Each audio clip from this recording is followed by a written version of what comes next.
Hello friends, வாங்க இன்னைக்கு நம்ம மாடி தோட்டத்தை பற்றி பார்ப்போம். நேற்றுலாம் கொஞ்சம் மழை பெஞ்சிருந்தது நைட்டு, அதனால மாடிக்குள்ள வந்து பார்க்கலான்னு சொல்லிட்டு வந்தோம். பாருங்க, டிராகன் ஃப்ரூட் செடி நல்லா வளர்ந்துடுச்சு. குட்டியோண்டா தான் வச்சேன், நல்லா நிறைய கிளைகள் வந்திருக்கு. அதை ஒரு ஸ்டிக் வச்சு கட்டணும். டைம் கிடைக்கல, கட்டும்போது கட்டிடணும் சீக்கிரமா. அப்புறம் ஜெனியா, நம்ம அரபிக்கம், ஒரு கிளையிலையும் மொட்டு வச்சிருக்க பாருங்க. நல்லா இது பூத்துதுன்னா ரொம்ப அழகா இருக்கும். சுத்தி குட்டி மரமா. நம்ம வீட்டு தோட்டம் வந்து எப்பயுமே பச்சை பச்சேன்னு நல்லா பார்க்க அழகா இருக்கணும். ஃபர்ஸ்ட் தண்ணி ஊற்றணும். அந்த மண் வந்து மேல் மண் காயவே கூடாது, ட்ரை ஆகக்கூடாது. எப்பயுமே அதில் ஈரப்பதம் இருந்துகிட்டே இருக்கணும். அந்த மாதிரி இருந்தாலே பாதிக்கு பாதி செடி நல்லா வந்துடும். ஃபர்ஸ்ட்லாம் நான் நிறைய செடி வச்சிருந்தப்போ மாடி ஃபுல்லாக செடி வச்சிருந்தேன்னு என்னுடைய பழைய வீடியோவில் சொல்லியிருப்பேன். அதெல்லாம் எங்கேயாவது நாங்கள் வெளியில போயிட்டு வரோம், நைட்டு அன்டைம்ல வரோம், 1 மணிக்கு வரோம் அப்படின்னா கூட நான் வந்து தண்ணி ஊத்திட்டு தான் அடுத்த வேலையை பார்ப்பேன். சில பேர் சொல்லுவாங்க நைட்ல தண்ணி ஊற்றக்கூடாது செடிக்கு அப்படின்னு. வீட்டுக்கு பக்கத்துல இருக்கிற என் ஃப்ரெண்ட் வீட்டு தோட்டத்தை போய் பார்த்துட்டு வரலாம். உங்களுக்கு சும்மா ஒரு என்டர்டைன்மெண்ட்காக இந்த வீடியோ போடுறேன். பாருங்க, இது நல்லா தலைன்னு வளர்ந்துருக்கு பாருங்க. இது ஒரு அழகு செடி தான், ஒரு மெயின்டெனன்ஸும் கிடையாது. எப்பயாவது ரொம்ப காஞ்சிடுச்சுன்னா தண்ணி ஊற்றுவாங்க இவங்க, அவ்வளோதான். அதுக்கு எந்த மெயின்டெனன்ஸும் கொடுக்க மாட்டாங்க. அந்த செடிக்குன்னு இல்லை, இவங்க வீட்டில் இருக்கிற எந்த செடிக்கும் எந்த மெயின்டெனன்ஸும் கிடையாது. பாருங்க எவ்வளோ கிளீனாக வச்சிருக்காங்க பாருங்க மாடியை. இது வந்து கொடி சம்மங்கிய நல்லா கொடி ஏற்றி விட்டாலே நல்லா வளர்ந்துருக்கும். 2 வருஷமா இதே அளவுல தான் இருக்கு. இதுதான் அவங்க வீட்டு பூந்தோட்டம். குண்டுமல்லி பூத்திருக்கு. வீடு ஃபுல்லா, மாடி ஃபுல்லா மா இஞ்சி பாருங்க எவ்வளவு தலைன்னு வளர்ந்துருக்கு, தண்ணியே ஊத்தாம. இது ஏதோ அழகு செடியா, எனக்கும் பேர் தெரியல. பாருங்க, நம்மளாம் ஊற்றி வளர்த்தா கூட வளராது. தண்ணி ஊற்றல பாருங்க ஃப்ரெண்ட்ஸ். நல்லா பாருங்க, ஏதாவது தண்ணி ஒரு தொட்டு தண்ணி இருக்கான்னு பாருங்க. காஞ்சு போய் இந்த பாருங்க மணல் அப்படியே மணல் அள்ளி கொட்டலாம் அப்படி இருக்கு. ஆனால் இவங்க வீட்டில் மா ஏஞ்சி தலைன்னு வந்திருக்கு. இது வந்து ஜாதி மல்லியில் 1 முழம் பூ பூக்குமா சிஸ்டர்? 1.5 முழம் பூக்கும். அந்த ஏன் சொல்லுங்க, ஏன்னா இதில் அவங்க மெயின்டைன் பண்ணவே மாட்டாங்க. நீ கூட அதுவாக ஊற்றிக்க வேணா, பைப் இருக்கு கீழே. எல்லாரும் கண்ணு வச்சிருங்க. பூ பாருங்க எவ்வளோத்துல இருக்குன்னு. தண்ணியே ஊற்ற மாட்டாங்க இவங்க, எந்த உரமும் கொடுக்க மாட்டாங்க. இவங்க மட்டும் சாப்பிடுவாங்க, தண்ணி குடிப்பாங்க, எல்லாம் இது பண்ணுவாங்க. செடிங்களுக்கு கொடுக்க மாட்டாங்க. ஆனால் பாருங்க எவ்வளோ சூப்பராக இருக்குது. நம்ம நைட்ல தண்ணி ஊற்றக்கூடாதுன்னு சொல்லுவாங்க. ஆனா செடி காஞ்சி போய் தண்ணி இல்லாம அது சாகுற ஸ்டேஜுக்கு போகிறதுக்கு நம்ம தண்ணியே ஊற்றினா பரவாயில்லன்னு தான் எனக்கு தோணும். அதனால நான் நைட்டு எந்த டைம்ல வெளியில போயிட்டு வந்தாலும் தண்ணி ஊற்றிடுவேன். எனக்கு செடி காஞ்சா கஷ்டமா இருக்கும்.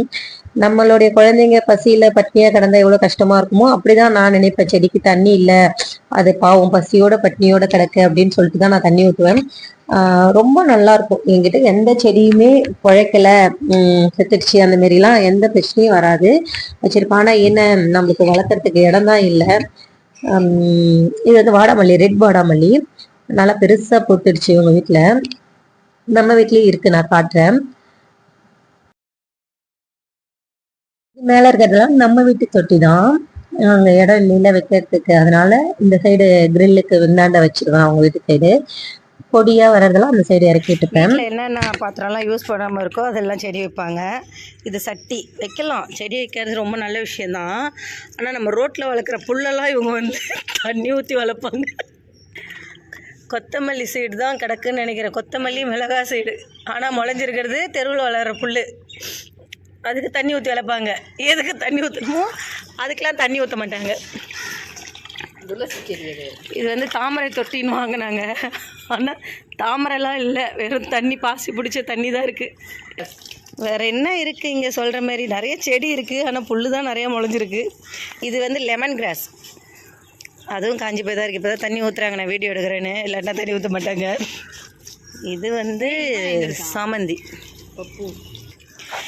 முடக்கத்தான் கீரை பாருங்க. நல்லா யூஸ்ஃபுல்லான செடிலாம் வச்சுருப்பாங்க. ஆனால் மெயின்டைன் பண்ண மாட்டாங்க.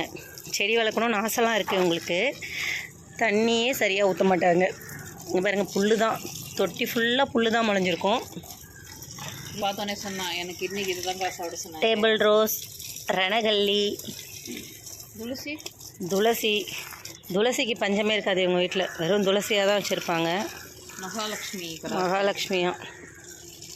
இப்படியே இங்கேருந்து இப்படி மேலே போனால் நம்ம வீடு, அங்கே தான் நம்ம செடி வச்சுருக்கோம்.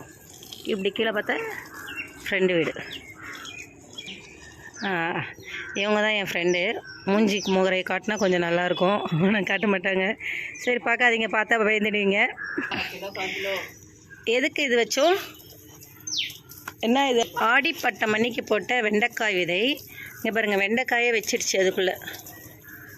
தெரியுதான்னு தெரியல வெளிச்சத்தில். இந்த பாருங்கள், வெண்டைக்காய் வச்சிருச்சு. இது தக்காளி, கூடவே புல். இது என்ன சைஸ்? கத்திரிக்காய் கூட கீழா நெல்லி நிறைய முளைஞ்சிருக்கு. அதை பிடுங்கி போட சோம்பேறிதனம். கேட்டால் நாங்கள் மருத்துவ குணத்துக்கு வச்சுருக்கோன்னு ஒரு கதை சொல்லுவாங்க. இதோ பாருங்கள், புல் நிறைய புல் தான் வச்சுருப்பாங்க. செடி நல்லா வளருதோ இல்லையோ, புல் தலைன்னு வளர்ந்துருக்கும் இங்கே. இது வந்து கொத்தவரங்காய். இதுலேயும் புல் பாருங்கள், எல்லாத்துலேயும் புல்லை தான் வளர்த்து வச்சுருப்பாங்க.